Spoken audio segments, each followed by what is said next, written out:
22 News Broadcast Center. This is 22 News in Focus. Today, the resources available to parents of children with autism here in Western Massachusetts. Here's Laura Hutchinson. Good Sunday afternoon and welcome to 22 News in Focus. I'm Laura Hutchinson.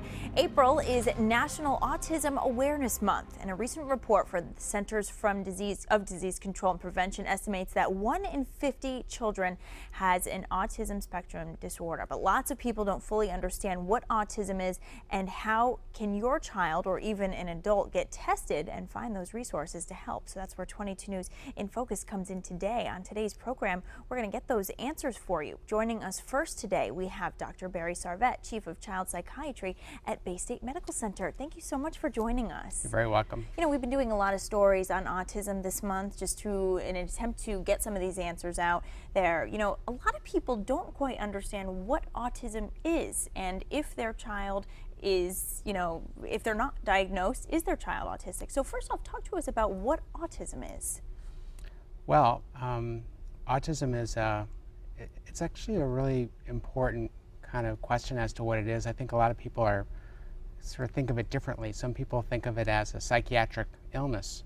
I don't think everyone likes to think of it as a psychiatric illness because psychiatric illnesses are very stigmatized and people are very ashamed. They shouldn't be stigmatized. They should not be stigmatized, but they are. So people are ashamed of psychiatric illnesses and acknowledging that they have them. But it is classified as a psychiatric illness.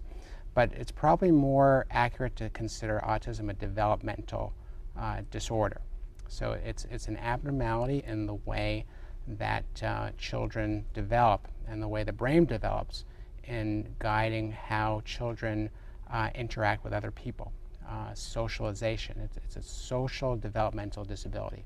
Okay, so what are the symptoms that parents should look out for? Well, one of the earliest symptoms of autism is the avoidance of eye contact.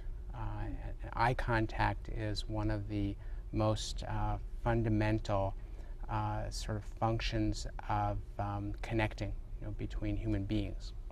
So children with autism as infants, infants will make eye contact at a very early age, development of a social smile, which is something that happens when infants have these playful interactions with adults, caretakers, people who are caring for them. They might smile at very, very early ages, whereas autistic children don't tend to hone in on people's eyes, and they have difficulty experiencing pleasure with that interaction. In fact, kids with autism tend to get very anxious and uncomfortable when making contact and having a connection with people, and so they don't tend to smile. So that's probably one of the earliest signs. Mm-hmm. Kids with autism tend to be very delayed in the development of language and speech. So ordinarily kids will start to say their first words at the age of 1 or 12 months. And oftentimes the use of that language is meant to really kind of connect with people. So they say "mama," in order to kind of get the attention of the parent and to let the parent know that they need some contact. And so autistic children tend not to feel comfortable with that kind of thing, and so they're very delayed in speech. And sometimes parents start to look into getting their children evaluated when they don't meet that milestone of being able to talk at the expected age. Why are more and more people being diagnosed with autism? We're hearing that the numbers are going up. What is the reason for that? It's a mystery. We don't really know for sure. There are some theories. One theory is that we've educated the public a great deal about autism. We've also expanded our definition of autism to include a wide spectrum of severity. It used to be that the only kids who were identified as having autism were kids who had the most severe form.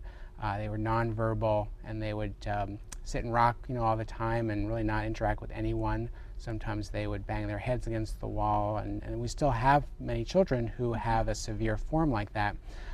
But it's now considered to be a spectrum that includes very mild forms in which people have difficulty connecting with other people and relating to other people, but they're otherwise able to talk and function very effectively in their environment, and they can be very engaged with the world, and having lots of special interests and be quite successful in adapting to the world with the right kind of help. Is there any idea what causes this? We don't know for sure. There are some. We know for some people. For example, there are some chromosomal abnormalities and genetic syndromes that are associated with autism. There are some illnesses that tend to be associated with autism. But the fact is that autism can be caused by lots of different things. Most people with autism, we don't know why they have autism because it's not really understood. It's considered to be a complicated combination of different kinds of genetic factors. We know some things that don't cause autism, which is nice, to know. Like we know what, that for vaccines example? don't cause autism, and that was something that was misunderstood by a lot of people. It continues to be misunderstood by some people and leads people to avoid getting vaccines, which are very important for public health and for personal health. So we're trying to spread that message that vaccines don't cause autism.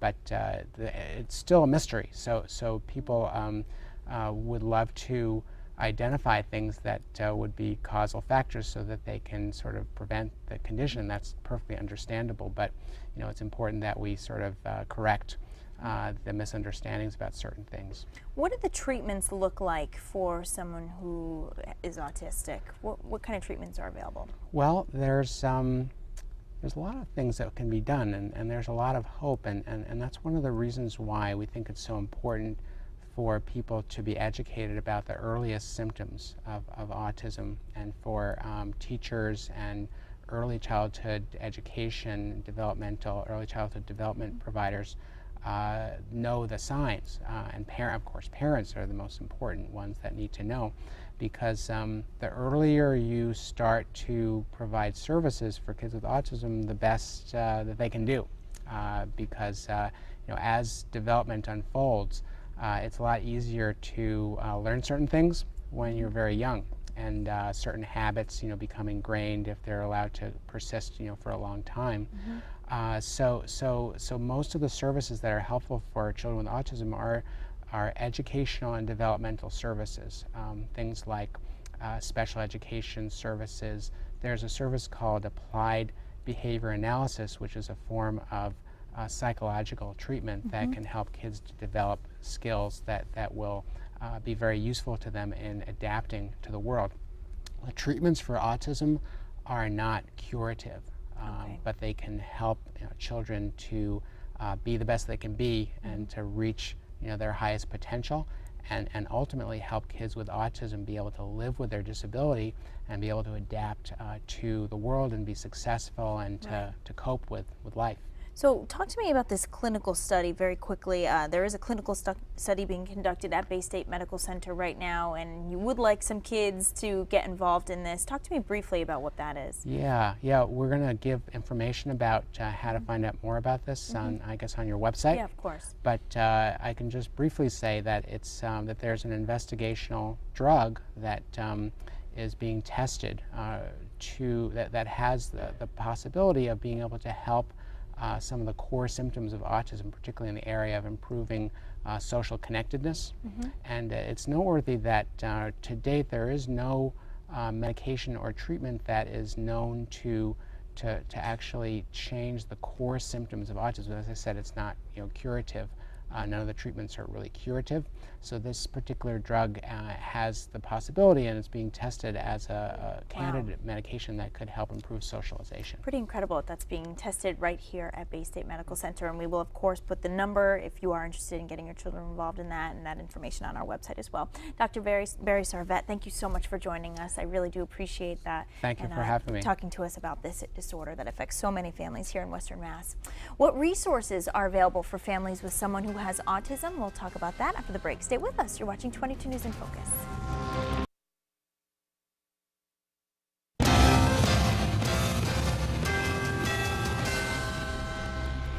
Welcome back to 22 News in Focus. If you are just joining us today, we're talking about autism awareness. We just talked about what autism is, and now we turn to the resources available to help individuals and their families here in Western Mass. Joining us now, we have Jason Litto, Family Support Manager from Community Resources for People with Autism, and we have Gil Molina, who's a parent of an autistic child and also gets involved in a lot of community events to help raise awareness. So I want to thank both of you so much for being here. Gil, you actually have a son who is autistic, so this is something that it's a cause that means a lot to you. Yes. Talk to us about your son, first of all. Well, he's 14. His name is Gilberto, and he was diagnosed when he was 6. That in itself was it was difficult for us just to get a diagnosis, because one of the things when we had to struggle with was whether or not he had autism. He was first diagnosed with ADD, ADHD, pervasive developmental disorder. There really wasn't a set diagnosis for him until we actually moved to Florida, and a doctor down there diagnosed him with autism and autism spectrum disorder. Wow. And from there, we were experimenting with, at the time, a Concerta, which was a drug for children with autism, which didn't work out very well for him. And when we moved back to Massachusetts, it was just a matter of trying to find, the right resources and trying to connect with other families, and it was difficult because we didn't really know where to turn, you know. And one of the things that we constantly felt as though we were going through it alone, and once we did connect with other families, it was great, sharing stories and finding out that we weren't doing it alone, and we were getting help and finding out about resources and connecting and networking. So it was it's still a growing journey, but it's one that me and my wife, we are more than happy to take. Very good. And that was a great segue to the resources available. Jason, you can talk to us about that. It is important that families know what's available to them in Western Massachusetts. Can you talk to us a little bit more about that? Yeah, absolutely. And I think, the primary resource for families is going to be, under the age of 3, they're going to have early intervention services, if there already is a diagnosis or suspicion of a diagnosis in their home. And at the age of 3, children will be getting services through the public school system. And that's going to be the primary supports throughout their school days. In addition to that, there are lots of services and supports available. Us at Community Resources for People with Autism, we're an information and resource center. So we connect parents with other parents. We put on lots of free workshops and trainings geared towards family members, open to the public, just to learn more about autism, about strategies that can be helpful. We also have things like support groups, both for parents, and we have support groups for teenagers, young adults on the autism spectrum. There are other resources available, like there's a couples group that takes place in Western Mass, where one of the members of the couple is on the autism spectrum and the other isn't. So for adults, who are going through relationship challenges at times because of some of the symptoms of autism in one of the partners, there are resources like that as well. What do you find is the biggest challenge, and you can both answer this, is the biggest challenge for parents, not only maybe when they learn the diagnosis, but also down the road? What are some of those major challenges that parents face? I think one of the biggest challenges we faced early on was just trying to get that diagnosis, because for us it was so confusing. I mean, we didn't know what autism was. We knew very little about it, and the symptoms that he showed were pertain to a lot of the different diagnoses that he got along the way. Right. So it really was, it was kind of like seeing your way through a dark room. We didn't know what to believe or which direction we should take. And finally, once we learned more about autism and we saw a lot of the symptoms that pertain to our son, it was when we kind of said, I think this is what he has, because we just saw so many similarities in some of the things that he did, and some of his the way he coped with certain sounds and how he dealt with certain things. And once we had that, then we were able to find the right resources, you know, and thankfully we were able to connect with a lot of resources. When we were living in Florida, we were able to connect with the University of Florida, which had a program that served families with autism. It was part of their, I believe it was part of their psychology department, and we actually had a student come over and show us how to use manipulatives, different tools that we could use to help him express his emotions at the time. And that was a great resource that we were able to use. As far as challenges, one of the most difficult challenges that we face as parents is seeing him struggle to try to make friends, and seeing him try to make the attempt, and seeing literally the door of opportunity, you know, slammed in his face. It's one of the hardest things, watching your child try to make friends, and then, you know, seeing those potential friends not want to have anything to do with your son because of his differences. And because of his difference, he was bullied in school, and he actually had his arm broken. So I mean, we've had to deal with a number of issues. I mean, even issues where members of our own family, you know, did not want to admit that he had, you know, autism spectrum disorder. So there's a lot of issues that we have learned to deal with, but we've been able to rely on each other, and also all the families that we've been able to connect to that understand what we're going through, know what we're going through. And that's the one thing I can say to most parents out there, is just try to find other families to connect with, because, you know, you don't have to feel alone. You don't have to feel as though you're in this by yourself. You know, one of the most things that you could do is, you know, just try to connect with other families. Wow, that is a powerful story, and it sounds like you've come such a long way. We are going to talk, I'm sure a lot of people at home are able to relate to what you're talking about, and there's a lot of, you know, questions about how you can get through this, and you were just talking about meeting other families. We'll talk more about this after we take a short break, so stay with us. You're watching 20.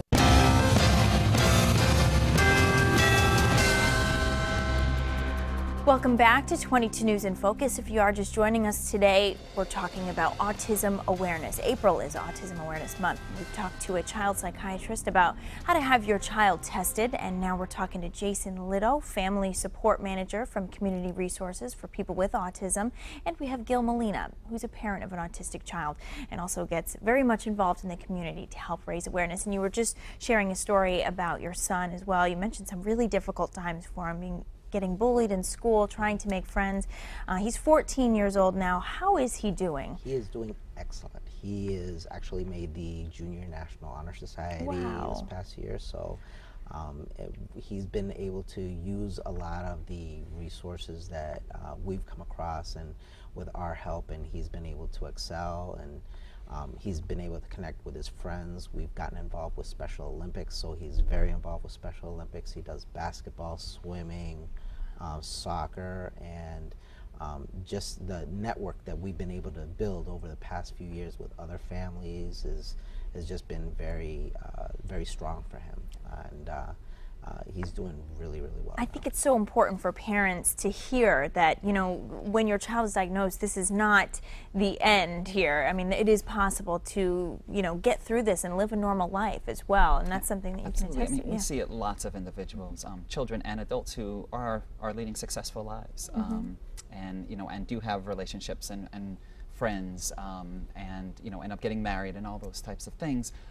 Yes, those things can be challenging for some individuals, but those things are very possible. And I think, you know, when parents first get that diagnosis, it's so overwhelming. I mean, the loss that they're feeling with that diagnosis, and then that question of, you know, what do I do now? So there are supports out there to help guide parents how to navigate, you know, a complicated system to get the supports that are necessary.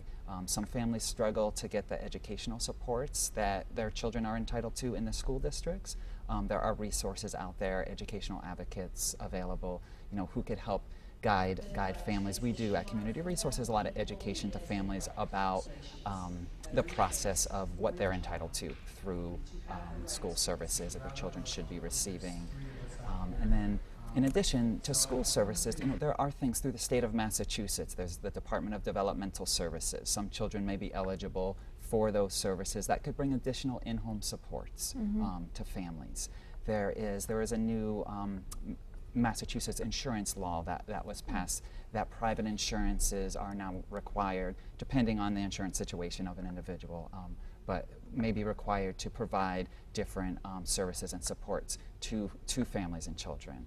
And there's a lot of resources out there. There's a lot of great autism consultants and just knowledgeable people in the field in Western Massachusetts. And we can help get parents connected to those resources to help their kids be as successful as possible. Yeah, and it is, as we're hearing, it is possible to learn to deal with this and live a normal life, or as normal as they possibly can, and that's really incredible. So what would you say is the day one? I mean, we talked about what the symptoms are. How do you finally decide that it's time to get your child checked out? You know what I mean? If you're starting to see these symptoms, I mean, how did you sort of make that decision? What was it that you noticed that it was just time? One of the first things we noticed is that he didn't really respond when we called his name, which we at the time we thought it may be problems with his hearing, and then there was certain people who were telling us, oh, maybe you should put tubes in his ear, or maybe he's got a hearing disability. And then when we started looking more into it, that's, I think, when we came across the possibility that it might be autism. And then once we learned more about it, we were trying to see if that's what it really was, and it wasn't until we actually went down to Florida. But in between that, it was part of it was getting different diagnoses, right? Because it wasn't the type of thing where we could really put our thumb on it and say this is what it was. So it sounds like it's very important as a parent to take note as your child's developing, and be honest with yourself as well. I mean, do you find that sometimes it's just avoiding what it appears to be? Sure, at times, and also I think because it's a spectrum disorder, someone who is more severely impacted by autism, it may be more obvious. Thank you so much. I want to thank you both so much for joining us. Really, it is so appreciated to get this word out there. And we are going to have the last word for you after the break. Stay with us. You're watching 22 News in Focus.